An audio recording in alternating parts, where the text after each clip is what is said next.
ልብህን እንደ ጀግና ማጠንከር ብትችልስ?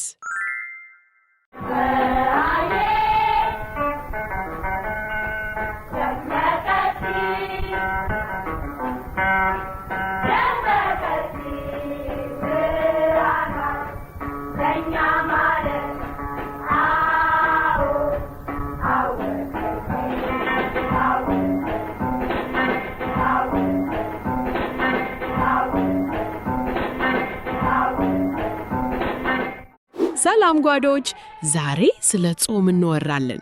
ጾም ማለት ምግብ መተው ብቻ አይደለም፣ ውስጣችን ያለውን ጉልበት ማሰልጠን ነው።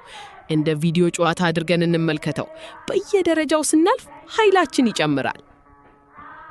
ቪዲዮ ጌም ስትጫወቱ ደረጃዎችን አልፋችሁ እየጠነከራችሁ እንደምትሄዱ ታውቃላችሁ አይደል? ጾምም እንደዛ ነው። ቆይ በየቀኑ ከ200 በላይ ትናንሽ ምርጫዎችን እንደምንመርጥ ታውቃላችሁ?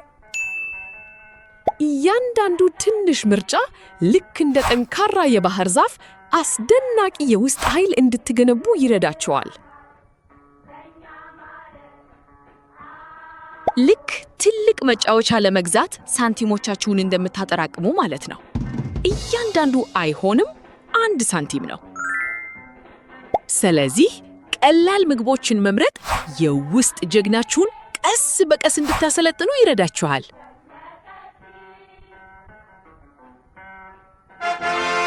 ልክ የውስጥ ባትሪያችሁን እንደምትሞሉ ማለት ነው። እያንዳንዱ አይሆንም በውስጣችሁ ያጠነክራችኋል። የውስጥ ኃይልህን እንዴት ነው የምታሳድገው? ይሄን አወከው። መልሱ ቀላል ነገሮችን በመምረጥና አንዳንድ ጊዜ አይሆንም በማለት ነው። ሚጣድ ሲጸዳ እንጀራ እንዴት እንደሚያምር ታውቃለህ? ቀላል ምግቦች ሰውነታችንን በደንብ እንዲሰራ ይረዱታል። ከባድ ምግብ መብላት ለ30 ደቂቃ እንደ መሮጥ ጉልበት ሊያጠፋ እንደሚችል ታውቃለህ? ቀላል ምግቦች እንደ ለስላሳ መንገድ፣ የተረጋጋ እሳት እና የጠራ ሰማይ ናቸው።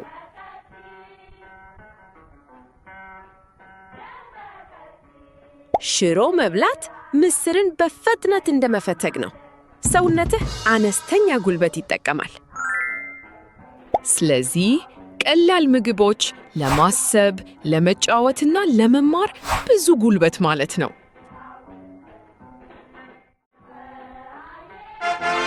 ቀላል ምግቦች ስንደድ ንጹህ ብስክሌት ናቸው። በጥሩ ትኩረት ሩቅ እንድትሄድ ይረዱሃል። አይምሮአችን ግልጽ እንዲሆን የሚረዱን ምግቦች የትኞቹ ናቸው? እንዴት ጎበዝ ነህ!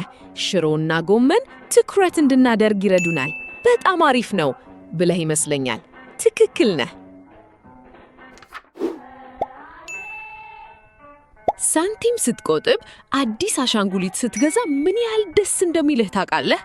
ራስን መግዛት ደግሞ ሁሉንም ነገር የበለጠ እንድናደንቅ ያደርገናል። ራስን መግዛት ልብህን 10 እጥፍ አመስጋኝ እንደሚያደርገው ታውቃለህ? ራስን መግዛት ስንለማመድ 3 ልዩ ነገሮች ልክ እንደ ኮከብ ያበራሉ።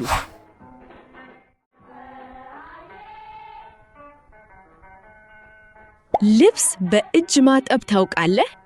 ጥረት ስታደርግ ንጹህ ልብሶች በጣም ልዩ ስሜት ይሰጡሃል።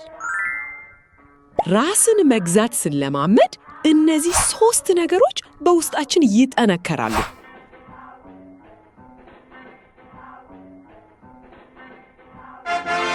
ራስን መግዛት ልባችንን ምስጋና ይሞላል፣ ልክ ባትሪ እንደመሞላት። ምን ሲሆን ነው ልብህ በምስጋና የሚሞላው? እንደ ጎበዝ ነህ። መልሱ ቤተሰብ፣ ምግብ፣ ከጓደኞች ጋር መጫወት ነው። ከወደዳችሁት ላይክ ያድርጉ፣ ሼር ያድርጉ፣ ሰብስክራይብ ያድርጉ። እንደዚህ ያሉ የኤአይ ቪዲዮዎችን ለመቀጠል ታላቅ ድጋፍ ነው።